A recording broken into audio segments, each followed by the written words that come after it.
Freedom itself was attacked this morning by a faceless coward, and freedom will be defended.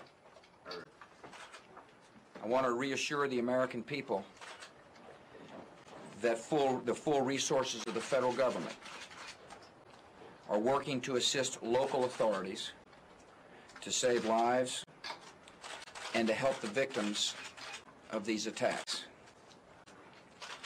Make no mistake, the United States will hunt down and punish those responsible for these cowardly acts. We must stop the terror. I call upon all nations to do everything they can to stop these terrorist killers. Thank you. Now watch this drive. All right.